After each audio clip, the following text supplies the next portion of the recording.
our beliefs from life negative cognitions to positive life positive cognitions. This is so critical. I'll talk a little bit more about this in a bit.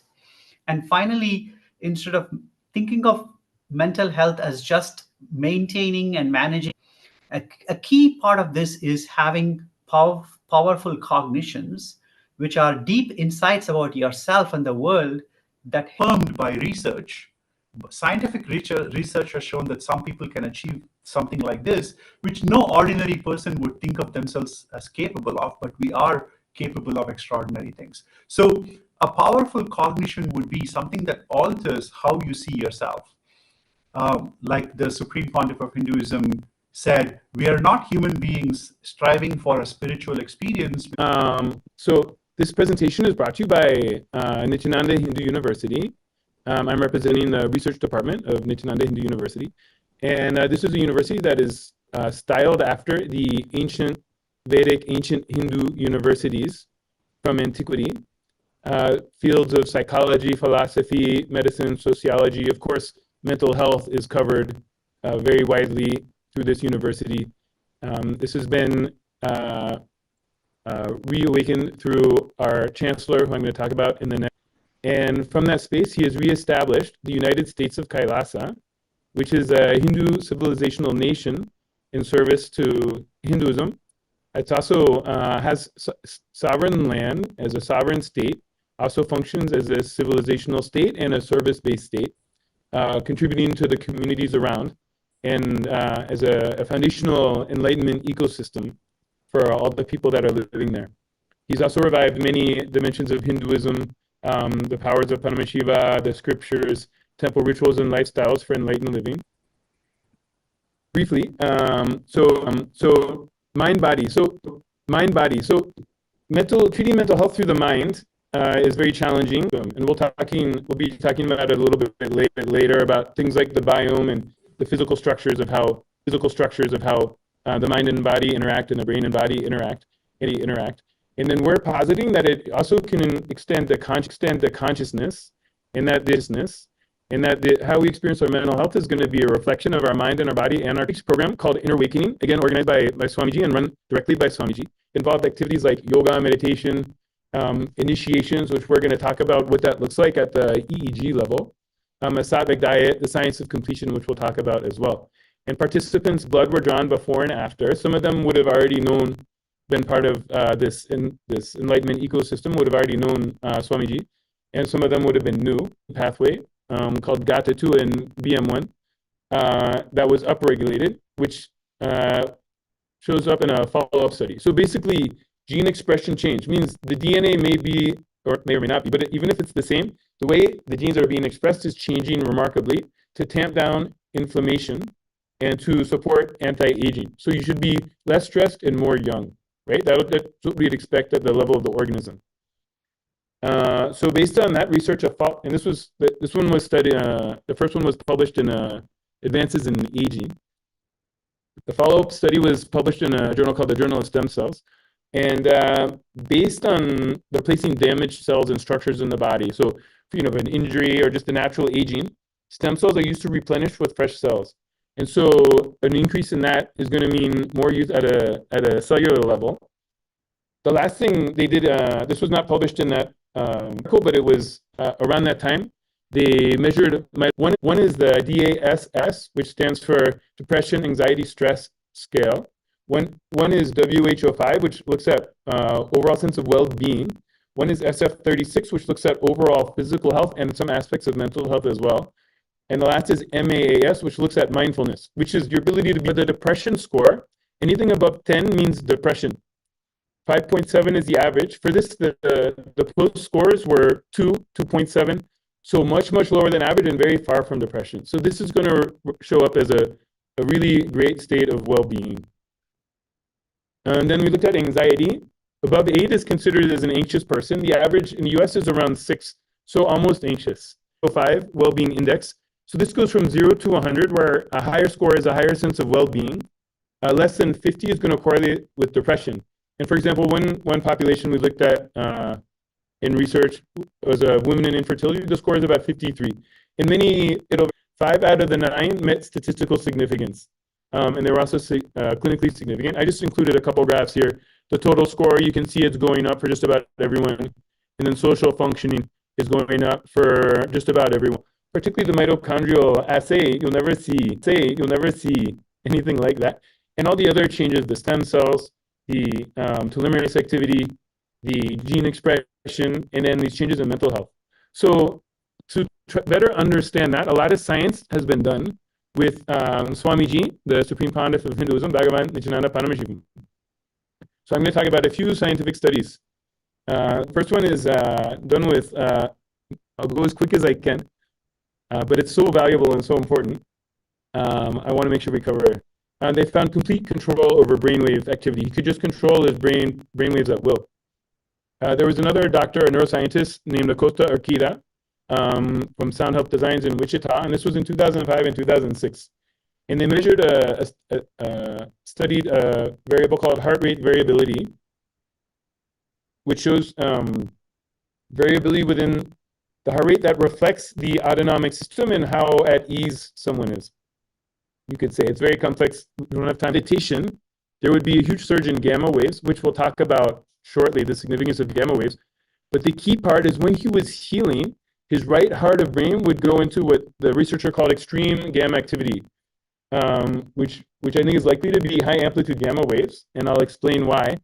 But then the person he was healing, when he was doing direct one-on-one healing, they went into the same increase from Dr. Collins that he couldn't believe that he said there's no such thing as normal for you. He couldn't believe that his baseline level of mental activity.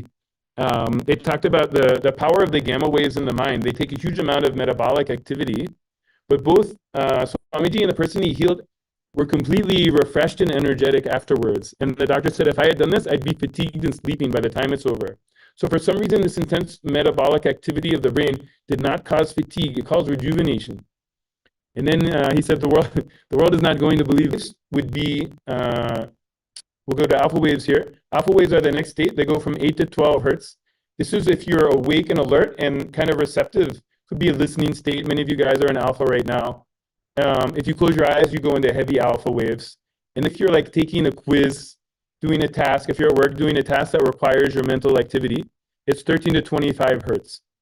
So in individuals who have a higher baseline, like very low levels I'm talking, that you need a QEEG to detect, they're not going to have dementia, Alzheimer's dementia.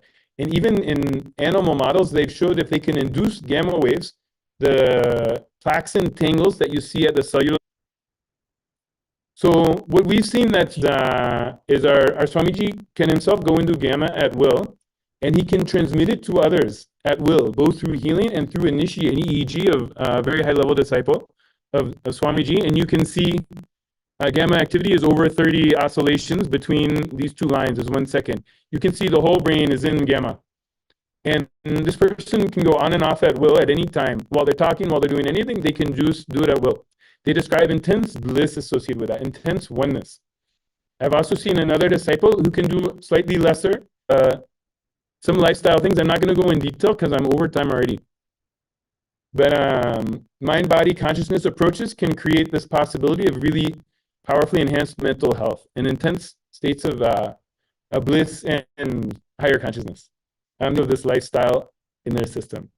So thank you so much for your listening. I complete for going a little over time. But now we're going to have a beautiful unclutching meditation with Sri Mukta. Thank you, Dr. Peter. What I wanted to say here is that, Peter.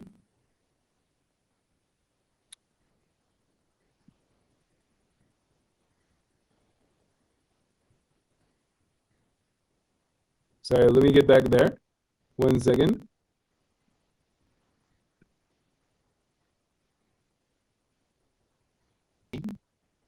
Maintain, fight with, try to destroy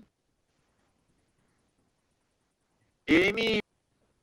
In few seconds you will see you are not thinking process. You are beyond your thinking process.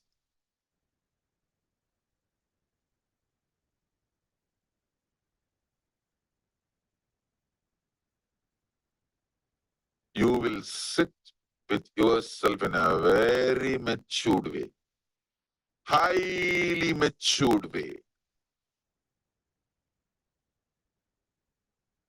Each unclutch from all thought process.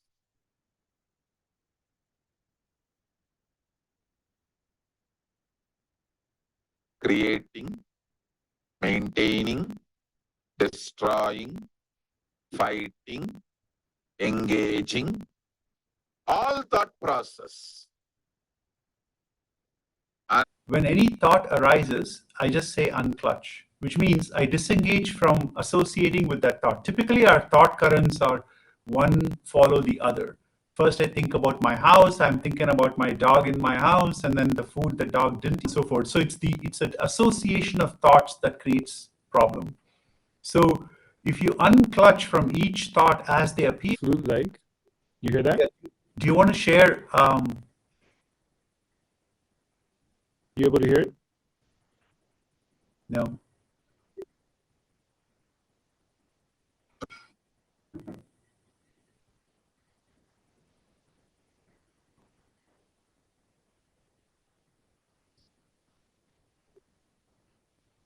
So are you?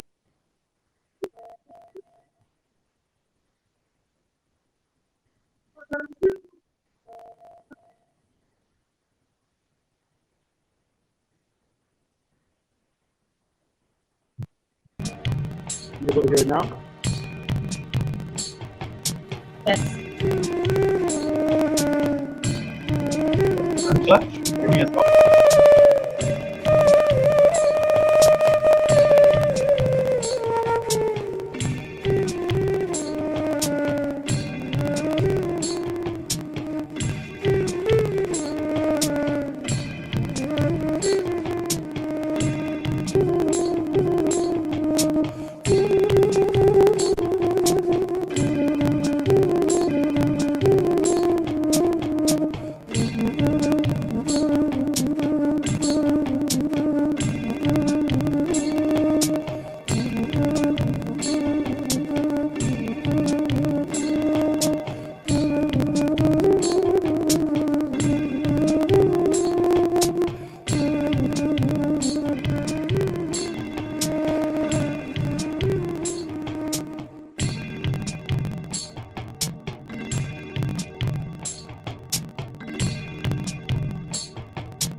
Becomes more visible to you.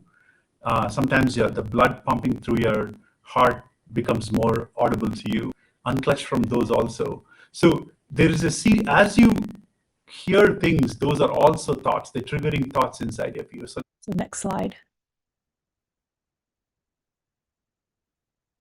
So the brain plays a very important role in regulating mood and cognition, not only through activity of certain brain structures, but also pathways or circuits of communication between different brain regions are important.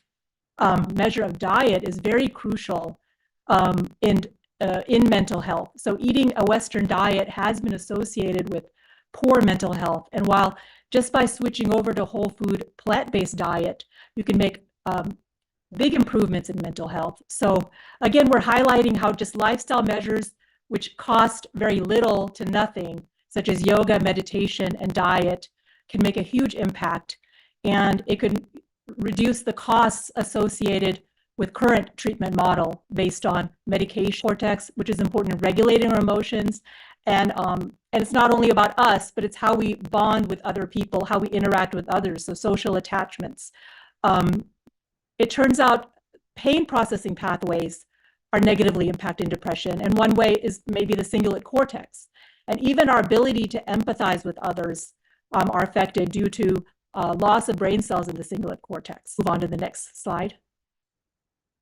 So what has been really, in a way, groundbreaking is that initially we thought that brain cells, we have a limited number of brain cells or neurons, and once they're gone, they're gone. But it turns out certain practices, especially yoga and meditation, can actually lead to neurogenesis. We're actually generating new to others, interact with others. All of these areas are very important for that, and these are enhanced with increased amount of brain cells in yoga practitioners. Very interestingly, there's an area of the brain called amygdala, and this is involved in processing fear pathways. This is sometimes called it's a important part of our very primitive brain attention, and controlling the autonomic nervous system, such as the dorsolateral prefrontal cortex, parietal cortex, hippocampus, temporal lobe, anterior cingulate striatum. These are also involved in emotional processing, some of these areas. Very interesting decision-making, learning, memory, and also the ability to monitor ourself, to know what's happening within us and our environment, and as well as having self-awareness about fear and anxiety.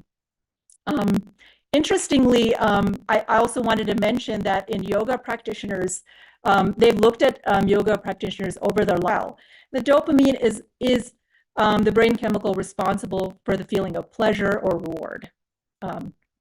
Interestingly, studies in both yoga and meditation practitioners have shown that they have lower levels of a very important hormone called cortisol. This is a stress hormone released at the time that we're stressed out. You may have heard of the flight or fight response, and so this is released. And unfortunately, what this does also is this leads to a cascade of other events in the body. So this is all very promising findings. You can move on to the next slide. I'll invite Dr. Pandav to discuss the next few slides. So Dr. Pandav will discuss these slides quickly, and then we'll have a very short video and short discussion to follow. Thank you so much, Dr. Pandav. Hi, this is Dr. Pandav. I practice in the US near Baltimore. And thank you, Dr. Shachi, for it is high in fiber, high in antioxidants, high in polyphenols. So basically what it does is it fuels the healthy bacteria to grow maximally. So when that happens, it produces neurochemicals like serotonin. So these send signal via the vagus nerve to the brain. So reducing cortisol, metabolic pathways, and short-chain fatty acids, reducing stress and anxiety. And last thing I already told, the whole food plant-based diet. The next slide. Well, you can go very quickly over this, Pandav. I believe we have a video and then a discussion, so you can go very quickly. Oh.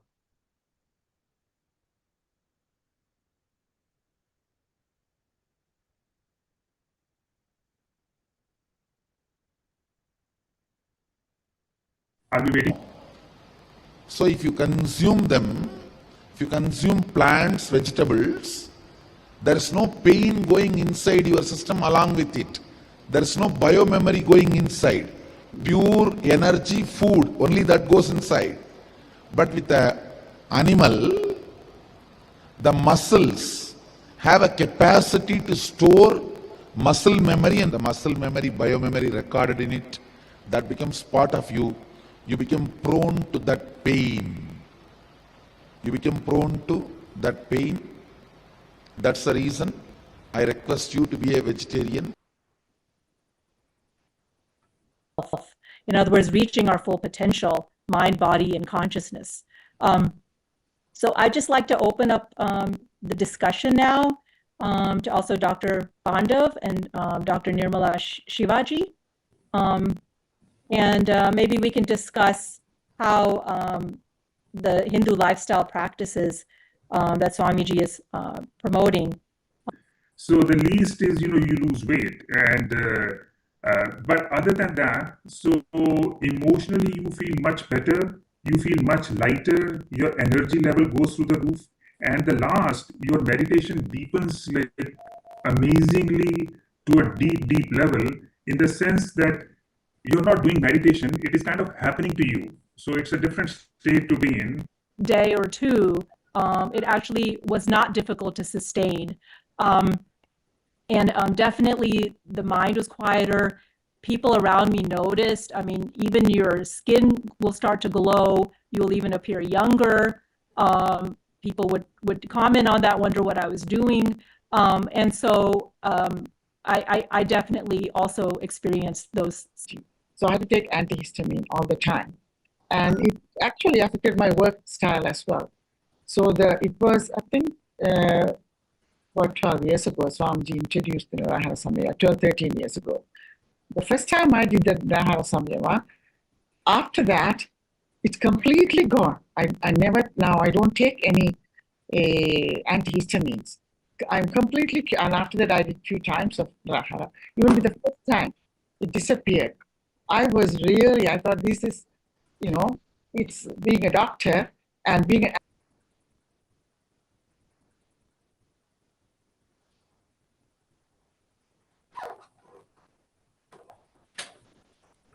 because we are running out of time, I'm going to go through this very briefly. But what Dr. Aranke and others like Dr. Pandav, all of them discussed, is that it's a simple change in lifestyle can lead to stress. So it's a very easy technique. Sit up straight and roll your tongue. And roll your tongue and just put it outside of your mouth just a little bit. And you will actually feel it in your chest, in the middle of your chest. If you don't feel it, try breathing in a little bit more deeper. Continue doing this.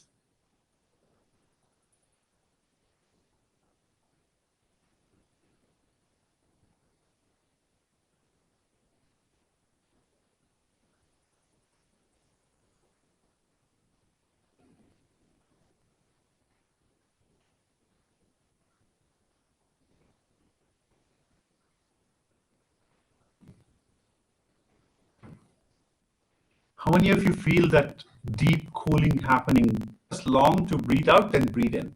So count breathing in. If you count breathing in 5 times, breathe out till the count of 10. For example, 1, 2, 3, 4, 5. Close your left. Okay.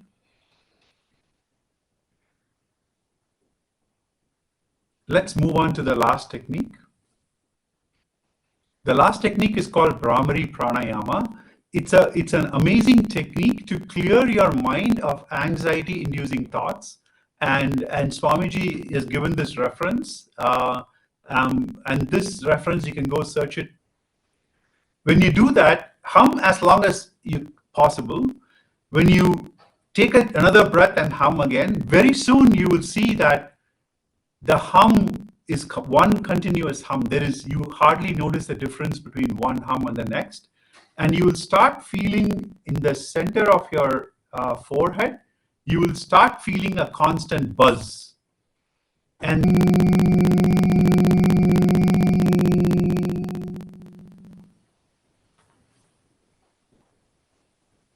continue humming for a while.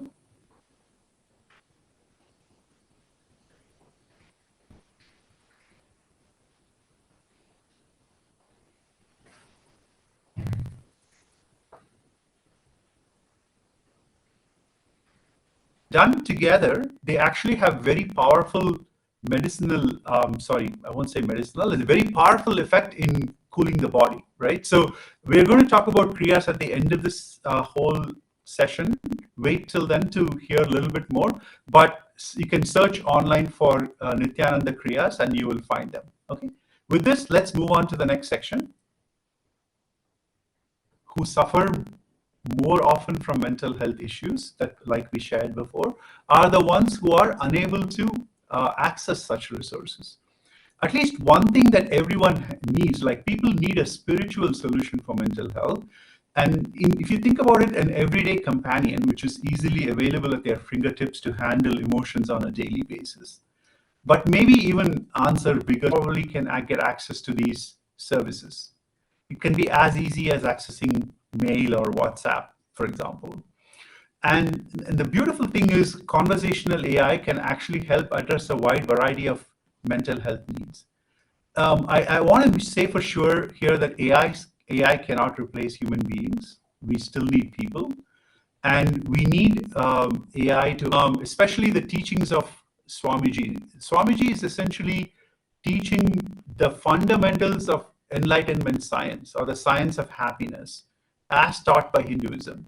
So this Nityananda.ai has the entire access to for living, like authenticity. Authenticity is living to the highest potential. Responsibility is feeling like everything in and around you is under your control. Being integrated is all about being integrated to your thoughts and actions. Enriching is about making sure others are in this state of enlightenment along with you.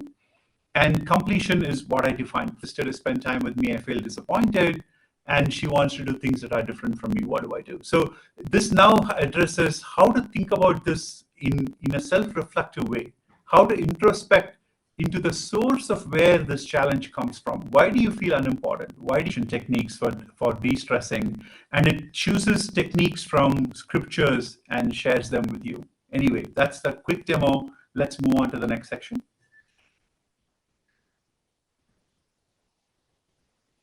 Okay, now I hand it over to Dr. Prema Kodanraman to talk about women's issues.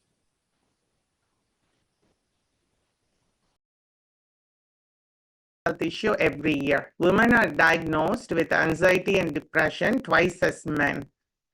25.7% of young women report having self-harming at some point. If you look at here from 2008 to 2022, the incidence of mental illness among women is increasing. It's pretty alarming. In self-denial and self-hatred. Discrimination and gender inequality, experience of sexism, workplace discrimination, and the gender pay gap can lead to chronic stress. Relationship dynamics, women often become on emotional labor. So the causes are different. Now, when we look antidepressant, anti-anxiety medications, mood stabilizers, and antipsychotic, there are 70 different medications available now. Usually medications change brain chemistry and with many side effects, makes it hard to be compliant. Many patients either they use medications. So many of these current treatments primarily focus on symptom management rather than addressing the underlying causes at different levels. In many parts of the world, access to mental health are very limited because it's very expensive. Humanity. On the other hand, where they are not honored, all rights are futile. The second one by His Divine Holiness, Supreme Pontiff of Hindu. Let's look at details about each level, how this empowering happening at the KAILASA. These policies are mapped to the Manuvati Dharma Shastra, and Swamiji revived matrilineal society to US dollars have been invested in women's health at KAILASA. This is very impressive, and again, a spiritual wellness. The core indigenous cultural aspect of Hinduism is being revived as part of KAILASA by Swamiji is the ordains women and allows women to perform temple rituals. This is the real true reviving of the ancient Hindu tradition. So there are 108 free educational economic projects are functioning at KAILASA since 2009. Here are some 5, the most important I'm mentioning here. The KAILASA's Nityananda Lakshmi, the world's first Hindu microfinance project for women. Here it gives the economic freedom. Let's hear from Swamiji, his powerful message and a description of a woman by him. Energy can be given the word. Only feminine energy can be given the word, given the title sacred, because when it is awakened, it does so much in you. it would have been completely family-based civilization. So naturally, everybody would have had their basic needs. All the basic needs would have been supplied to the whole world. Only the feminine energy need to be awakened. Only that can be called as sacred. Let me define the sacred feminine. Understand? The extraordinary creativity. Viewers and listeners to hear that I'm well known for my surgery in my hospital and where I'm based, and I do pray to my Parashakti and Divine Mother Energy to bless all women all over the world with excellent health and bliss, and bless me with the wisdom and energy to serve women always. And Swamiji.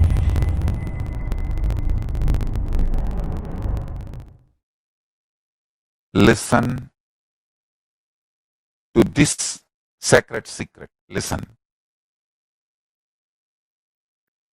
Initially, when you put this idea into you, you will have too much of resistance, anger, guilt, fear, too many things coming out. And powerlessness. No, this is not for me. First of all, this may not be true. Mirror and do completion.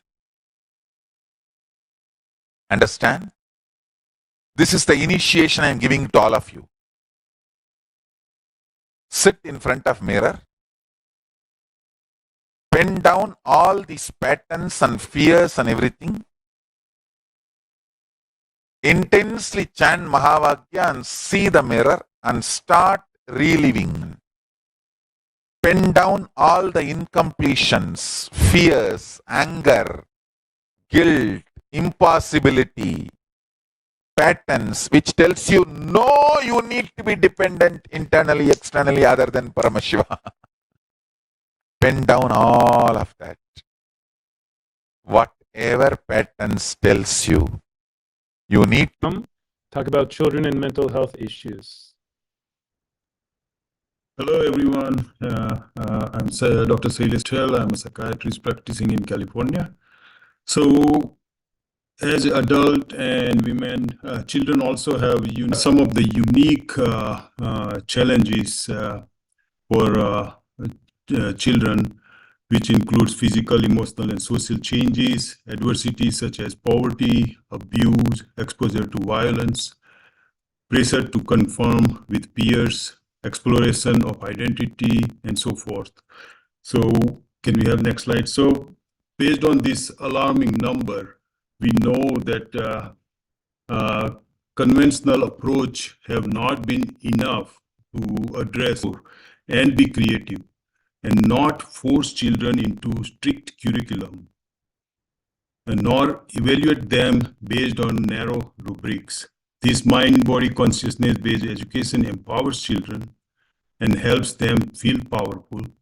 It encourages students to travel, discover, invent their own methodologies, and take leadership roles in visual, motor intelligence, and maturity. In second phase, recall phase, students need to remember all the images of previously drawn without seeing them. The recall phase reflects students' visual recall intelligence. And the tests were performed on 75 students, and the results showed an average percentile rank of 95.7 for copy phase and 89.91 for recall phase. 83% of students were 1 to 6 years ahead of actual age, and 53% students were 2 to 6 years ahead. So that's really impressive numbers.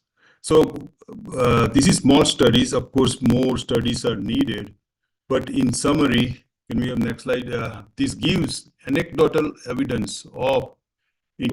After the conclusion, we're going to have a kriya, which we invite people to stay. It's a relaxation and stress reduction kriya. If you have to go on for any other UN sessions or anything else, Science Summit sessions or anything else, you're free to go, but we'd invite everyone else to be able to stay. But just briefly, it's our conclusion that this mind-body model we've been discussing and these lifestyle model we've been discussing for mental health treatment would help the UN achieve the Sustainable Development Goals. Peter Bloomfield, my email, and Sri Mukta Ananda, his email as well. They're both posted at the bottom. Also, policymakers for children's mental health, we invite you to contact us for collaboration for how to incorporate this approach to traditional education and for further research. And then, of course, the able to stay, we invite you to stay for our kriya, which will be led by Dr. Mukta Ananda.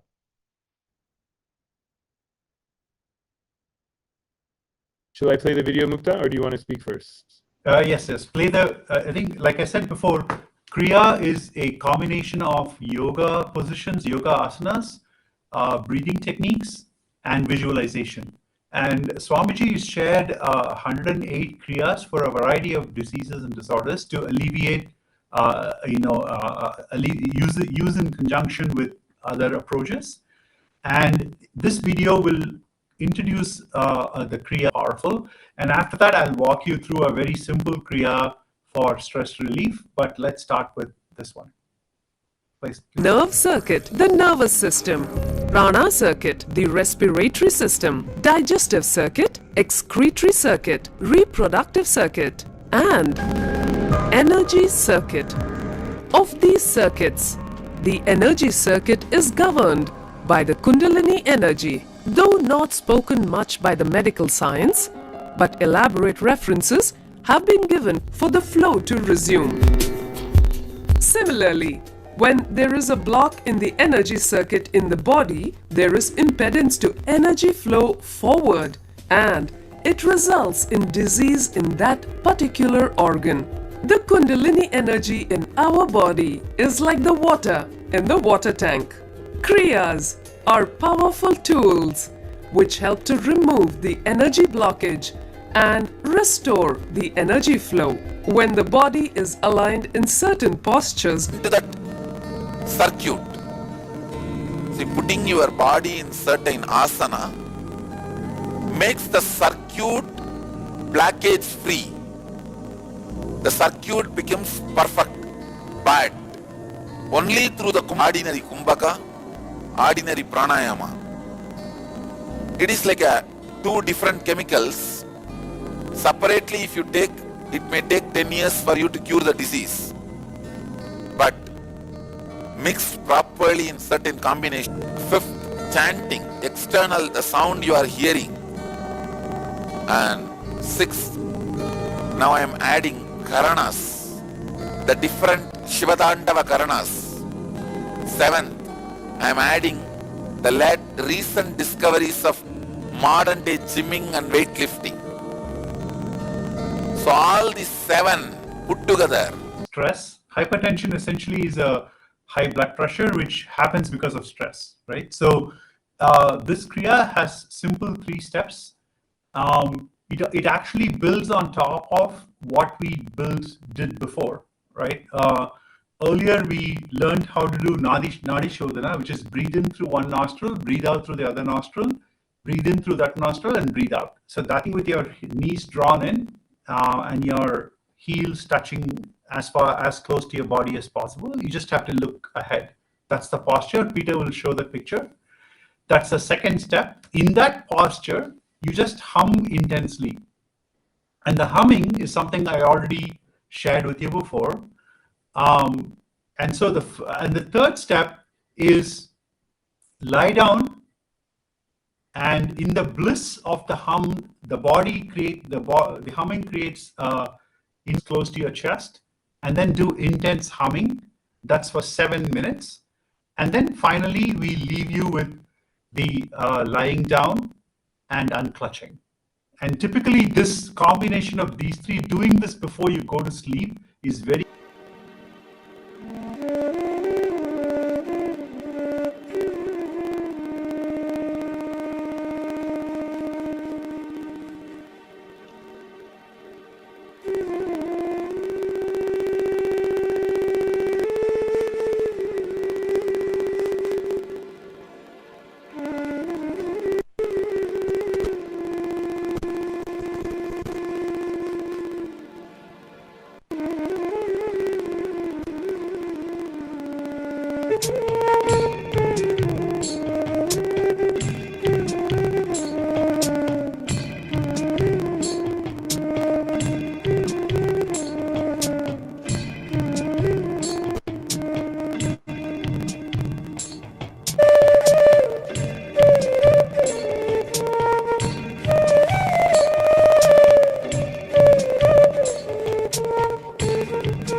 When you unclutch from your thoughts,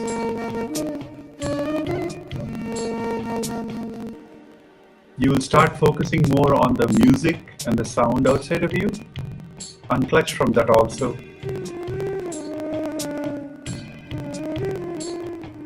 When you unclutch from that, you will start hearing your own body sound.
Peter, you can pause the music.